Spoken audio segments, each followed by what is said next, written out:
اللهم صل وسلم وبارك على سيدنا محمد وعلى اله وصحبه وسلم. ازيكم يا فراولاتي؟ بصوا بقى الفيديو بتاعنا النهارده اقسم بالله جامد جدا، جايلكم بخلطه جباره، خلطه كريسبي كريسبي جدا يعني. عايزه اقول لكم ده مش كنتاكي خالص، ده كرنبيت. هتحمريه كده وهتقليه بخلطه تحفه، مش هيشرب زيت معاكي. عايزه اقول لك هيفضل مقرمش معاكي يمكن لتاني يوم كمان. وبعدين اهم حاجه الطعم يا جماعه جبار. تعالوا بقى اما اسمعكم الصوت ده، انا مرضتش ايه يعني ايه احذفه كده. استنى تعالوا. سامعين؟ سامعين؟ هجيب معلقه دلوقتي اخبط لكم عليه واوريكم القرمشه اللي فيه. بجد تحفه كده، مش شارب زيت خالص معاكي. وكمان الطعم خطير، خلطه كده طعم، وانها ما تشربش زيت معاكي، انها تبقى كريسبي كده والكل يحبه. لا هتعجبكم هتعجبكم. سامعين؟ يلا بينا ندخل على الفيديو كده. لأول مرة بتشوفوني حطوا لي لايك واشتراك للقناة. بص اول حاجه كده بعت جبت ديت كرنبيته كده كبيره، لان انا حلفت اللي اعمل لهم الاكل بتاع طول اليوم، فطار وغدا وعشاء كرنبيت. بجد كان تحفه، ولادي بيحبوه جدا من ايدي. عايزه اقول لكم والله مش بياكلوه من ايد اي حد تاني يعني. مش بيعجبهم اي حد تاني يعمل الكرنبيت، لا مش بياكلوا عنده. جبت الكرنبيته كده، وانتي بتجيبيها حاولي تجيبيها صبحه كده لونها فاتح كده، ما يكونش فيها اللي هي بيبقى فيها كده يعني، تبقى ايه متعفنه شويه كده، فيها اجزاء سمرة كده. لأ، ما تجيبيهاش الكرنبيطة اللي تلاقيها كده بتكون بايتة ومش مش حلوة. باجيبها كده وباقطّعها قطع صغيرة زي ما أنتم شايفين كده. كل ما كانت قطعة الكرنبيط أو القرنبيط زي ما بتقولوا عليه، إحنا عندنا في البحيرة بيقولوا عليه كرنبيط. فكل ما كانت صغننة كده معاكِ بتكون أفضل يعني في الطعم، وكمان لمّا تحمّريها وفي التقديم كمان بتكون لطيفة، يكون حجمها يعني إيه مناسب كده وحلو. خلاص بقى خلصت كده هاخده بقى الكرنبيط كده هاغسله غسلة حلوة واصفيه. وجبت هنا كده ميه بتغلي وفيها معلقه من الكمون علشان الغازات ومعلقه من الملح، وهنزل بالكرنبيط كده في الميه ديت. تمام كده. على فكره بره بيقولوا عليه في البلاد العربيه بيقولوا عليه زهره تقريبا كده، انما احنا بنقول عليه كرنبيط.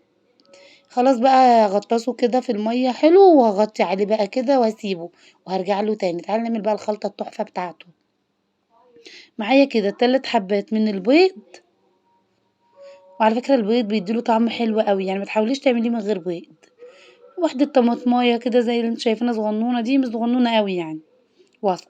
وكمان راس توم صغيرة كده. وعليهم كده حطيت كوباية كبيرة من الدقيق او الطحين، معلقة كبيرة من البيكنج باودر. والبيكنج باودر بيخليه مقرمش معاكي. وكمان احط كده معلقتين كبار من النشا. النشا بقى يا جماعة هي سر القرمشة بتاعته.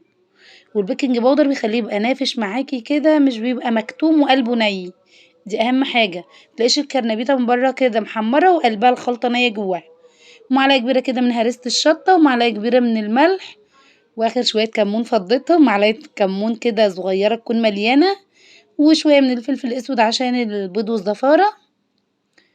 تمام كده. هتعملي بقى شويه كرنبيط بس عالميين.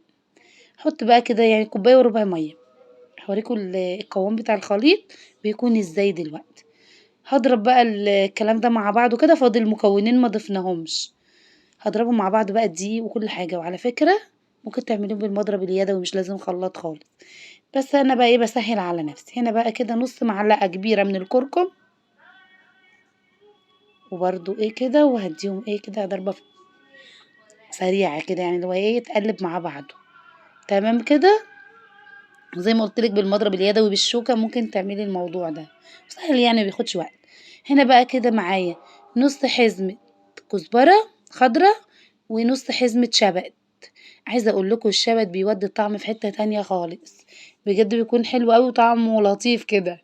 بيكون طعمه حلو قوي كده على الكرنبيط.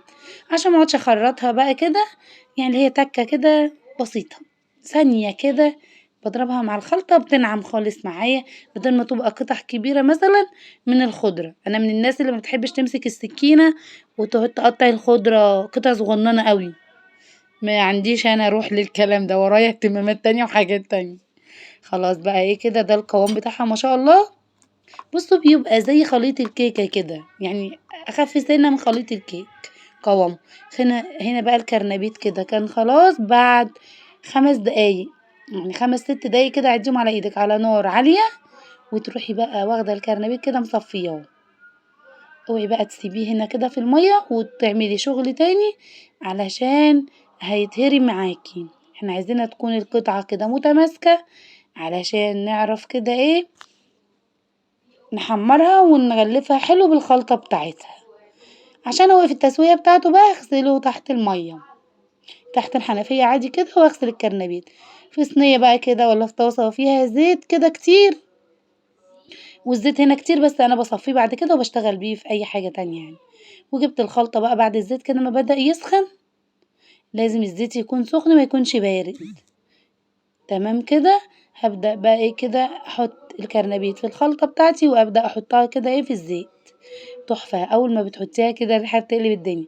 والله العظيم ابو يوسف كان نايم، الولاد جايين من الدرس، ايه يا ماما الريحة الجامدة دي، ريحة طالعة على السلم مالية العمارة بره. الحمد لله ان هي طلعت عندنا، ما كانش راضي يقوم ياكل، قام على كلام الولاد واكل. كان طعمه تحفة بصراحة. في ناس كتير مش بتحبه عشان بيكون شارب زيت كتير. هنا بقى كده اول ما تحطيه على نار سخنة تسيبيه تقلبي شمال ويمين، اول ما يبدأ ياخد لون كده يعني هدي بقى النار شوية علشان الخلطة جواه تستوي، ما ياخدش لون معاكي من بره ويكون جواه طري. دلوقتي بعد ما يستوي هفتح معاكي قطعة كده من الكرنبيط وتشوفي قد ايه مستوية من جواه. فالتسوية كمان يا جماعة عليها عامل ما نستعجلش، هدي النار كده وبالراحة وعلى مهلك خالص. اول ما ياخد بقى اللون القمر ده بصوا مقرمش مقرمش مقرمش يعني والله العظيم تحفة ما شاء الله عليه.